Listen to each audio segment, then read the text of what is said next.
exploring the bizarre. Your e-ticket ride into the world of the paranormal. Strap yourself in as we traverse the universe exploring the unexplained. UFOs, ghosts, lost worlds, cryptozoology, as well as other dimensions. It's time to take back the night. Now, your electrifying hosts of Exploring the Bizarre, Timothy Beckley and Tim Swartz. Hey, Tim, what's with the Jim Dandy garb? Looks like you're going to step out on Broadway to, I don't know, attend some sort of formal affair. Well, thanks for the compliment, pal. But actually on my way to a reunion of teenage ufologists. You got to go back to the mid-1960s. There was Rick Hilbert, Gene Steinberg, Alan Greenfield, and our guest tonight, Dave Halperin. We all met each other through the pages of Ray Palmer's Flying Saucers magazine. He had a column in there, Flying Saucer News. We started exchanging mimeographed newsletters and organizing conferences. We became friends over the years. Oh, that's right. There was the Congress of Scientific UFOlogists, first held in Cleveland, I think, or around that time. Hey, I see you even trimmed your hair for the occasion. I didn't want to give that impression. I've always admired the space brother known as Orthon, and he had his hair down to his shoulders, if I remember the photo. Still in my collection, taken at Jim Moseley's UFO conference in New York City in 1967. Okay, well, you have fun. Say hello to everyone while I head out to the KCRS studios with Tina for tonight's Tale of Wonder. I think we do have a wig around here somewhere when you want to have your hair long again. Let me check. See if I can find it. The blonde one. Get the blonde one. Find the blonde one. Oh, okay. All right. I can't find it, Tim. Well, it'll do. It'll do. But how are you tonight out there in Jasper, Indiana? I'm doing fantastic, Tim. We're hard at work with the new Ashtar biography. And, oh my goodness! Yes. Yeah. We'll soon be hitting a bookstore near you. And followed pretty quickly by a book on Area 51 that I've been actually meaning to put together for a long time now. And what with all the people expected out there at the pearly gates of Area 51, it'll be another timely book. So we're keeping to our 2 or 3 books a month, even though I'm semi-retired. But anyway, Tim, go ahead and tell us about our wonderful guest for the evening, who I have known since the days of teenage ufology. I'm not sure there are any more teenagers in ufology anymore, and I don't think that any of us consider ourselves teenagers, although I do consider myself a bright 30-something or whatever. Anyway, continue on. Well, Tim, I'm really happy to say that tonight our guest is David Halperin. Now, back in the 1960s, David was a teenage ufologist, just like yourself. Later, he became a professor of religious studies at the University of North Carolina at Chapel Hill, where he taught until his retirement in 2000. His specialty, religious traditions of heavenly ascent and otherworldly journeys. He's the author of 5 books on Jewish mysticism and Masonicism, and a novel journal of a UFO investigator, published in 2011 by Viking Press. His nonfiction book, Intimate Alien: The Hidden Story of the UFO, will be published hopefully next year by Stanford University Press. So I can say that also he blogs on UFOs, religion, and other subjects dear to his heart at his website, which is davidhalperin.net. Well, Dave, it is good to talk to you. We haven't spoken in a while. And when did we first hook up? It would have been, about 1966 or 67? Oh, I think it was even before that. 62 or 63. Oh, And I Jesus. think it was through Ed Babcock. Oh, yes. Now, Ed Babcock had the NJAAP. It was the New Jersey Association on Aerial Phenomena out of Kendall Park. And he used to That's have right. little meetings there at the VFW post. And we would come out and salute the flag and then give an hour or so talk on the topic. Yeah, I would have probably been maybe 15 or 16 at the time. I would say. Well, what got you interested in the subject? I mean, did you have an experience? Were you abducted or have sex with an alien? Excuse me, I seem to have picked up a bug of some sort. No, I think it started in the fall of 1960 when I was 12 going on 13, and a friend of mine set about writing a paper for a science class. And we were going to write about life on other planets. And as part of studying life on other planets, we decided to read about flying saucers. So we went to the library and we looked up in the card catalog, which I imagine your younger listeners have never seen, a card catalog. We looked up Dewey Decimal. Yeah, I can't remember if we used Dewey Decimal or the Library of Congress classification. But anyway, I went home that night with Gray Barker's They Knew Too Much About Flying. Oh, you started out on the right track. Well, it was the track that set my life in the course that it took. That I took the book home and I started reading it. And pretty soon I was so scared I wanted to hide under the bed. Shall we tell your listeners what I would have read about in that book? Yes, go ahead. Well, it starts out with a 7-foot monster, worse than Frankenstein, who terrifies 7 West Virginia people, a woman and some boys, so badly that, as Barker says, they had to clean one of them like a baby. And from there, it gets into the seriously scary Shaver mystery of the evil beings that dwell under the ground. The Dero. Yeah, the Dero. And have commerce with evil beings from other planets, which explains the flying saucers. But then we get to the heart of the book, which is the Bender mystery.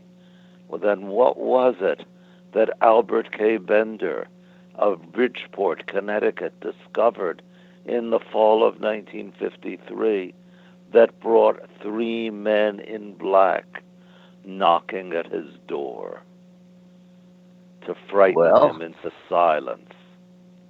Supposedly he came across the answer to the UFO mystery through some correspondence, and immediately shut down his bureau and put a halt to the publication of his little magazine. I believe it was called Space Review or Space View. Yeah. And for many years would not talk to anybody about his experience. But of course, the legend of the Men in Black grew and grew and grew until it was picked up by Hollywood and made into a movie franchise. Not exactly the same experiences, of course, that Albert K. Bender went through, but still the name has lived on in legend. So, how did you do? How did you do on that particular review in school? Do you remember your grade?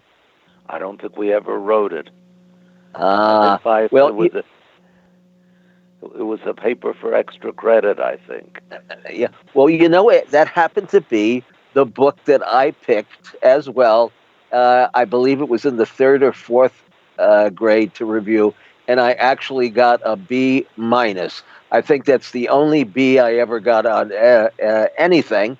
And of course, curiously enough, Gray Barker, who was the author of the book, was responsible for publishing my first couple of works. We're now up to like 309 titles that we've published, and kind of initiated me into the UFO field full time as a writer. And when he passed away, we actually bought the last 50 copies from his estate of the hardcover edition of flying. They knew too much about flying saucers. So, if that isn't a turnaround, I don't know what is. And I guess you could say that the book also had a pretty big impact and influence, not only on my life, but certainly on my career. It has to be probably one of the more titillating and frightening books, certainly if you're in your early teens, that have ever been written on the subject. So how did you progress from there, Dave? Well, that I became convinced reading the book that UFOs existed, that they had to exist, because otherwise what were the men in black trying to suppress? So I believed in UFOs because I believed in the men in black. But now we have to ask, why did I believe in the men in black? Why did I read this surely rather fantastic and implausible book and let it set the course for my adolescence? And I spent many years thinking about this, and I think I have the answer, which was that I knew the men in black from personal experience. What do I mean what by way? this? In what way? Yeah, in what way? Yeah. What do I Yeah. mean by this? And that is that in our rather ordinary-looking little suburban house, we had a dreadful secret, just as awful as the secret of the flying saucers that Bender supposedly discovered. This secret was that my mother was slowly dying. It was a secret we couldn't talk about. My father, my mother, and I all had to keep up the pretense that she was just a semi-invalid with a heart condition, and we would not face what we all knew to be true, which was that her life was ebbing. So the notion of three men in black who terrify you so much that you can't speak of some awful reality was something that made sense to me, something that I knew from my personal experience. But I had no idea not only how to put it in words, I had no idea even how to put it into images. And Gray Barker gave me the words, and Gray Barker gave me the images. That is very profound. Okay, but it's still quite a step from reading a book on the Men in Black and having it influence you till the point where you actually go out and meet others who share the same rather unique and peculiar belief system. I mean, certainly more so perhaps in those days than today. How did you come upon all our mutual friends who we've grown up with, I guess, over the years? Rick Hilberg and Ed Beeble and Gene Steinberg and a few of the others. More or less the way you describe. I don't know that that I learned about you or about Ed Babcock from Ray Palmer's Flying Saucers, Yeah. but from some publication like that. Yeah. I used to Yeah. read Faith magazine, Oh yes. and that I was a boy with a mission. My mission was to uncover the secret of the flying discs, which I now know to translate into the secret of the alien that had invaded our airspace. An alien had invaded our airspace. The alien's name was Death. Okay, so now you were one of the original organizers or on the board of directors of the Congress of Scientific Ufologists. I think that's what it was called in those days. Is that right? Yeah, that came a little bit later, and Yeah. I wasn't really one of the organizers. I was an attendee. That was organized really by Al Greenfield and Rick Hilberg, And the late Bill. Almanic. Yeah, Almanic. He was he was fairly prominent, but not one of Yeah. the major organizers. The three organizers were Ricky Hilberg and Al Greenfield and the late Dale Reddick. Yeah, that's correct. Yes, yes. And I guess Jim Mosley came along at some point there early on, because I remember I didn't attend the first conference. They were being held pretty much in Cleveland in those days, but we Right. had a caravan of cars, a caravan being maybe two or three cars, leaving from the New York, New Jersey area, driving out to, I believe it was Parma, Ohio, which would have been one of the, or still is, one of the suburbs of Cleveland. And, we were taken, even despite our rather tender age at the time, I do think we were treated rather seriously by the media. And certainly we had the opportunity to appear on many local radio and TV shows there in the Cleveland area. And we pulled quite a few uh, members of the public to attend the conferences. Now, did you speak at any of those events? Yes, not in 1964, the first one. Yeah. But in 1965, I did. That I debated Eugene Steinberg about whether there really a UFO had landed in Glassboro, New Jersey. Oh my goodness! Fall. Yes. Do you remember the Glassboro incident? Well, I remember it vaguely. Why don't you give us a little detail? Now, was that something that left an impression in the ground? Yes, there was a sort of a central crater and then three holes around it, which apparently had been poked into the ground by a tripod. Mm-hmm. Now, I do not want to keep your listeners in suspense. We know exactly what the Glassboro UFO was. It was a college student at Glassboro State College who dug the holes, set off firecrackers or something in them, and that's correct. Yes, and then found a couple of kids who were fishing the next day and said they had seen a UFO land the previous night, and these were the impressions of it. Now, it wasn't until January of this happened in September of 1964. Mm-hmm. It wasn't until January of 1965 that it was revealed that apparently the kid who had done this hoax tried to sell his story to a Philadelphia newspaper, and the Glassboro police caught him. But and it was so obvious that it was a hoax that ufologists just dropped the whole thing, with the exception of me. I kept insisting it was for real, and I'm afraid Gene Steinberg made mincemeat out of me at the 1965 Congress.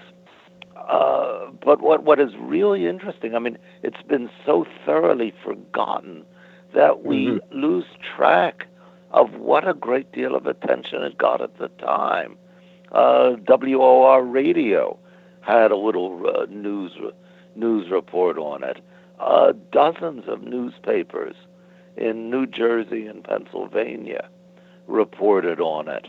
The NICAP investigator, your listeners probably don't remember NICAP, the National Investigations Committee. Oh, we've mentioned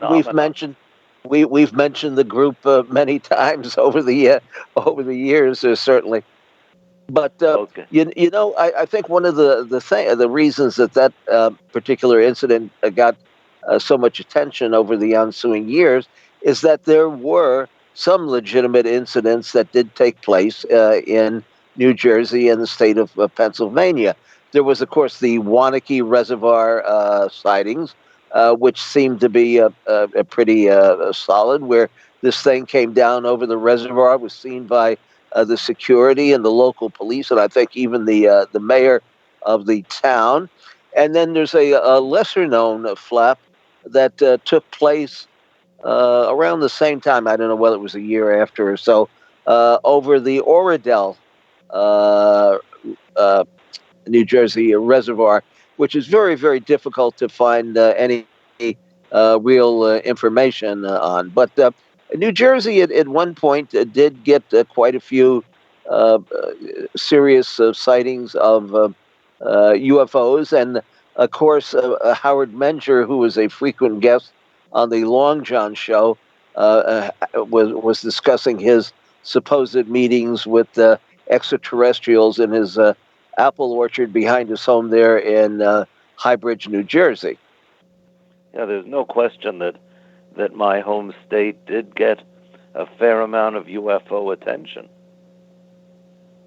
Were there any cases that you actually went out and investigated firsthand? Well, the Glassboro case, which is why I was so utterly devoted to it. I mean,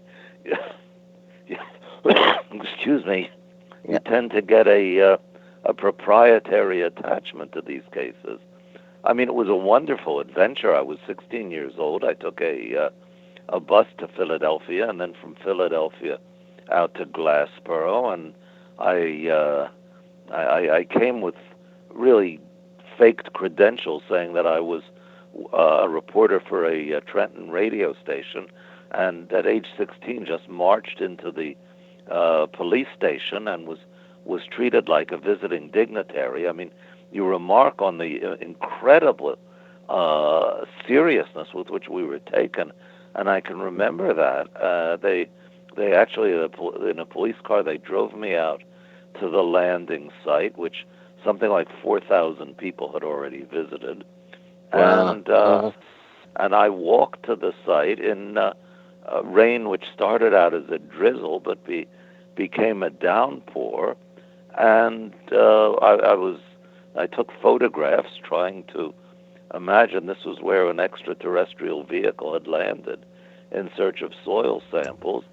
And I was taken under wing by an absolutely lovely family in Glassboro that brought me home for dinner. Wonderful. It was just an amazing adventure, and I remember I was going to write a monograph about it as being one of the most important developments in ufology. All right, gentlemen, I'm going to have to interrupt you here because we have to take our bottom of the hour break. When we come back, we'll continue our conversation with David Halperin right after this.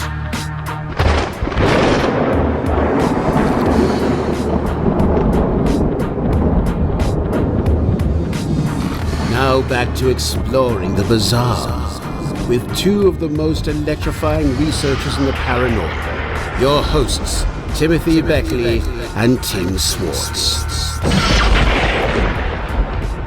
Welcome back to Exploring the Bizarre. I'm Tim Swartz.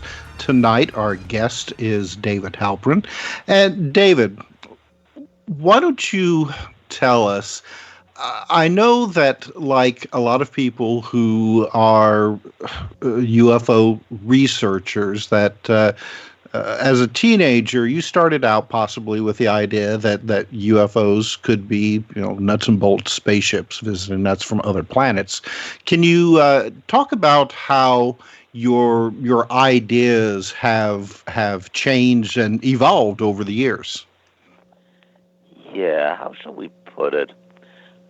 Okay, I've already kind of hinted about this. Mm-hmm. That the function of UFOs for me was to help me deal with my mother's impending death. Okay, I like to think of UFOs in terms of the Greek myth of Perseus and Medusa, that if Perseus looks directly at Medusa, looks into her face, he's going to be turned to stone. But he can fight her if he looks at her only in a mirror. I had to look death in the face, which I could not do without being turned to stone. I used a mirror. UFOs were my mirror, which was why I wanted so badly to believe in them. Now, when I was 16, my mother died. And if what I've just said is true, we would expect that the UFOs would lose their importance for me after her death. Does that make sense so far? Yes. And that is very much what happened. I became a ufologist through a sudden conversion, reading Gray Barker. My exit from ufology, or what I thought was my exit from ufology, it'll become clear in a moment that it was no such thing, but what I thought was my exit from ufology took place much more gradually. There wasn't like I woke up one morning and said, hey, it's not true, we're not being visited from outer space. It's just I sort of found I was interested in other things. Actually, I found I was interested in girls, which I'd kind of put on ice before that. And I decided that although UFOs certainly existed and were certainly from outer space, there was no way we could possibly figure out what they are, so we might as well devote ourselves to different things. And so I went to college, I majored in Semitic studies, I learned Hebrew, I began to research things like Ezekiel's visions, and things like ancient religious traditions of heavenly ascents and otherworldly journeys, which I was only very dimly aware at the time were ufology in a respectable disguise. Now, in the course of this getting into Ezekiel, getting into otherworldly journeys, I met Jacques Vallée. I was, at the time, living in California.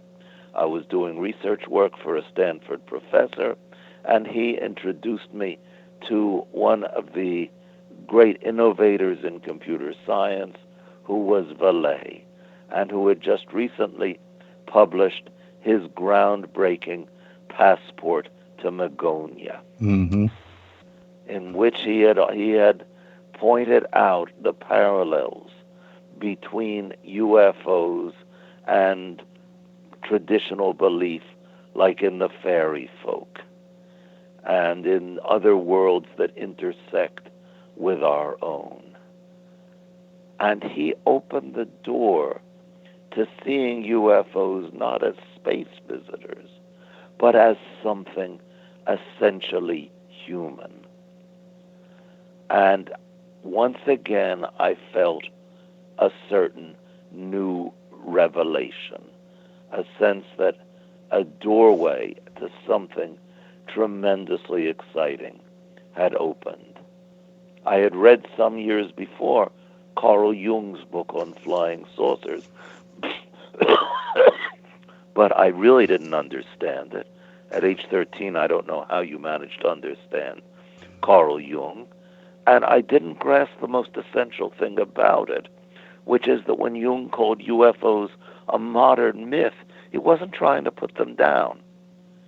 Quite the contrary, he was trying to say, boy, these are important, these are exciting, these are myths, by which Jung did not mean bunk or nonsense, but something tremendously significant, a kind of collective dream of the human species. And I came through Vallée to see that Jung had a point. And since then, that's the line that I've operated on. Mm-hmm. I've come to be convinced that the ufologists are right about the most important thing, that UFOs are tremendously significant, that attention has to be paid to them. They cannot be dismissed as nonsense or bunk or claptrap. And in some ways, the fact, as I believe it to be, that they have no physical existence makes them all the more interesting. They have a power that comes not from some other solar system, but from who we are. Well, and the aspect of saying that UFOs don't have a physical existence, I know, drives a lot of UFO researchers crazy. So could you maybe try, and I know, I mean, it's we need 2 or 3 hours to really get into this discussion, but I mean, recent revelations, say like the Navy films and things like that of purported UFOs, seem to show some kind of actual physical object. So if UFOs don't have a physical reality, then what are we experiencing? I mean, is this like a archetype from the collective human unconsciousness made into reality? Yeah, funny. Jung asked the same question. That at the end of his book, he said, "Well, if they are psychic projections, then how come they appear on radar, and how come they're photographed?" And I think it's possible to give answers in general terms to both questions. Mm-hmm. That the photographs are not, let's say, beyond question. And if they are photographable, it becomes a very good question, which the skeptics always ask: how come, with all the technical capacity we have now for taking photographs, that everybody can do it with his or her telephone, how come we don't have really good UFO photographs? And to me, that's an unanswerable question. The radar, you can get false radar returns. And it's very interesting that according to the reports of the UFOs that were picked up in 2014 and 2015, that they appeared after a new radar system had been installed, as if this is a glitch of the new system. Now, I offer this only as a very tentative guess. Sure. I don't know what people were experiencing. I don't know what they were photographing. But I do not think that this is enough to establish that we've got visitors. That at most what it establishes is that there are very odd things happening in the sky, and we don't know what they are. Charles Fort came up with 4 huge books with nothing but reports that he had jotted down from scientific journals and from early newspapers. Yeah, of odd things. I mean, the classic Fortean event is the fall of fish or tadpoles from the sky. And I don't know if we can give an explanation for any of them. The one thing that seems clear is that they're not of any great significance. The one fascinating thing about the whole UFO phenomena, and this really does seem to go with your suggestions, is how human it actually is. I mean, when people report these sightings, they report a lot of times, structured craft. I mean, in the 1950s, they almost look like cars that were very popular then. A lot of times, I mean, some of these UFOs even had fins, like some of the popular cars. The occupants generally always are described as very human-looking. I mean, even the ones that are humanoid still have human characteristics: 2 eyes, 2 legs, 2 arms. Something you really wouldn't think would happen if we were being visited by a race of beings that evolved on a planet light years away. Absolutely, and the description of these beings changes from decade to decade. I mean, our current image of the gray, with the light bulb shaped head and the enormous oval eyes, that was unknown before January of 1987, when Whitley Strieber published Communion. And that picture on the cover of Communion sent the book flying into the bestseller charts. Or we could point to the airship of 1896, 1897, that all over, I won't say all over the country, initially in California, and then moving to the Midwest, there were sightings of these dirigible-shaped objects, apparently by reliable people, and some people, including one rabbi, claimed to have actually met the pilots, only they weren't small creatures from other galaxies. They were American inventors with an odd tendency to be named Wilson.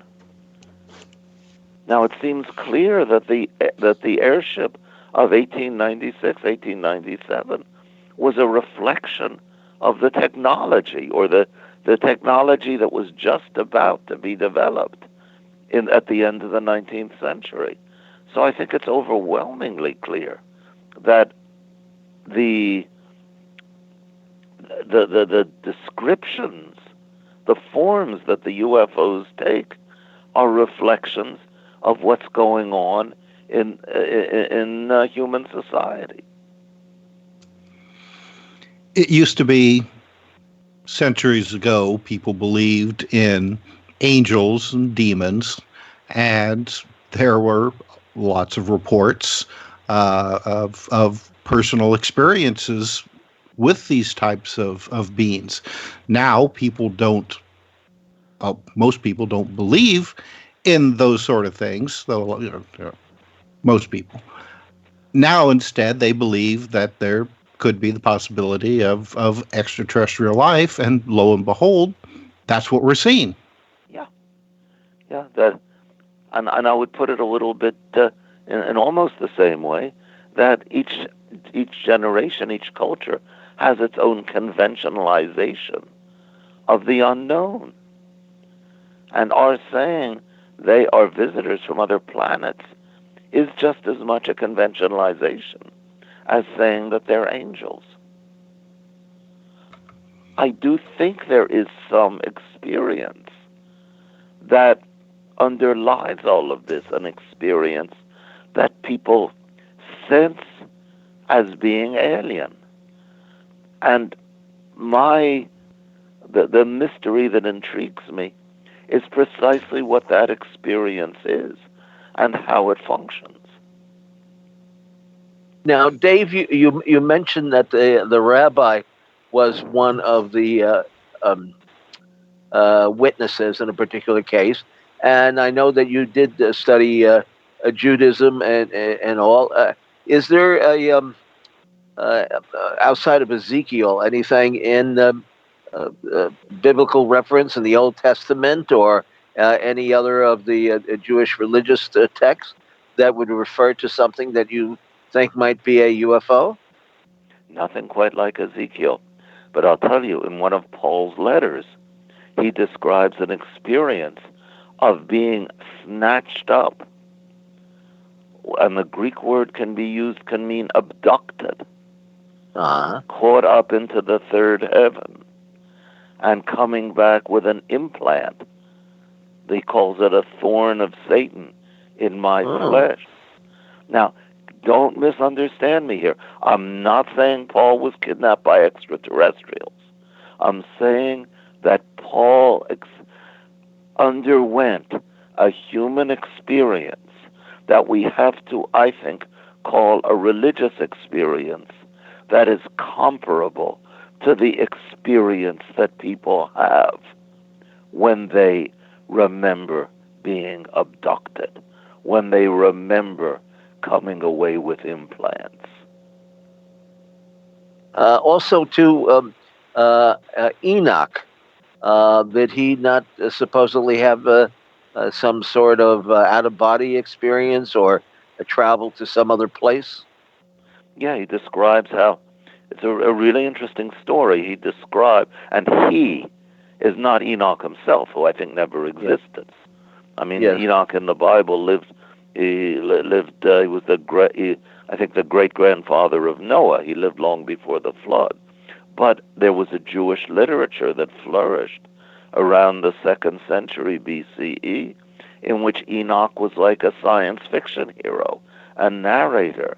And he describes how the fallen angels, the angels who came down from heaven because they were driven mad by lust for the daughters of humans, that they beg Enoch to reverse their journey, go up to heaven and intercede for them. And he takes their petition and he reads their petition until he falls asleep.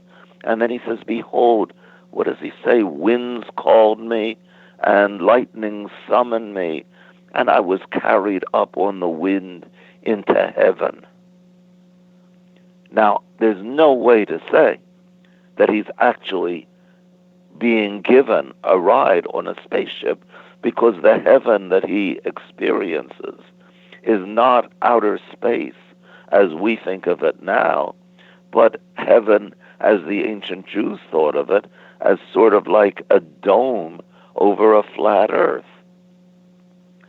But it does seem that the people who were writing these stories in Enoch's name were able to imagine that kind of journey, which can be compared to what the modern contactees imagine.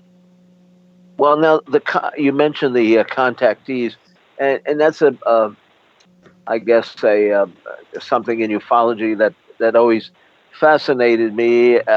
Not so much because I believed in the stories of George Adamski's and the others, but I think in a sense, though, they were sort of responsible to some degree for bringing in interest in the space age. And for us, since these visitors could come from afar to here, it would only seem natural that we should be able to duplicate their journeys. Do you see something mystical in these early contactee stories? I don't know. I mean, the quick answer is to say that Adamski was just a crook and a liar. And he's supposed to have been, he's quoted as saying that I never would have gotten into this flying saucer crap if I think he had some other impediment that kept him from making a living in other ways. And yet, in Jerry Clark, in his UFO encyclopedia, in the article on Adamski, brings out some evidence that Adamski seems to have had some real belief in himself. So I don't know. Well, we did find clippings going back as early as 1935 that were published in like the Los Angeles Times, where he had actually started, I guess, with what we would refer today as a New Age commune, and they were building a pyramid on the property. And of course, years later, he was at an organization, the Royal Order of Tibet. He claimed that he had been to Tibet, and of course, we know he was never in Tibet in his life, perhaps by astral travel, but certainly not by a physical journeyman. And then in 1947, and we have our own edition of this, he wrote a book called Pioneers from Space, which some people say Orthon was Jesus in that book. He claims to have met Jesus, and later on, Jesus may have become Orthon. But Tim and I worked on that book, doing a little bit of editing and putting it together, and I'm not sure that that's quite the case. And then there were some photographs, even though Jim Mosley exposed a great deal of them. There were some of the early pictures that were taken of the background of spaceships, supposed spaceships against the moon and all, where not only did he have some pretty good pictures, but there were other witnesses present. I mean, as many as maybe 12 or 15 people that watched these aerial displays. But again, you could be a contactee and not have a legitimate experience and happen to be at the right time at the right place. But then on the other hand, there are also some people who seem to be able to bring down these objects or materialize them. We've done a book called The UFO Repeaters, The Camera Doesn't Lie. But, we're running short on time here, Dave. So why don't you tell us about what your plans are for the future? You are working on another book, apparently. Well, the Stanford University Press is putting out my nonfiction book on UFOs, The Intimate Alien, The Hidden Story of the UFO, and I've been, for the past year and a half, working pretty single-mindedly on this, and I'm very excited. What is the approach that you're taking? What can you kind of give away at this early stage? Okay, well, that UFOs are essentially a human phenomenon. They are a religious phenomenon. They are visitors not from outer space, but from inner space, which means inside my skull and inside yours, where there's enough alienness to fill a universe. And perhaps to take another step in direction of Jung, that what the insides of your skull and the insides of mine are likely to draw on images and patterns that we share with the rest of humanity. Well, they are coming to get us. I hear the ending coming in here now. And I want to remind people, go to our YouTube channel, Mr. UFO's Secret Files, and listen to the show on the KCOR archives. And thank you, one and all. And thank you, Dave, for being on our show. It's nice to speak to you again after many, many years. Well, thank you for having me, Tim. Betcha. You've been listening to Exploring the Bizarre with hosts Timothy Beckley and Tim Swartz. They're taking back the night by jetting non-stop across the cosmos in search of the truly bizarre and totally unexplained, with you as their co-pilot. Thursday nights at 7 p.m. Pacific, 10 p.m. Eastern, on the KCOR Digital Radio Network. For more information on Exploring the Bizarre and hosts Timothy Beckley and Tim Swartz, check out their KCOR Digital Radio Network page. Follow their YouTube channel at MRUFO 1100. Exploring the Bizarre.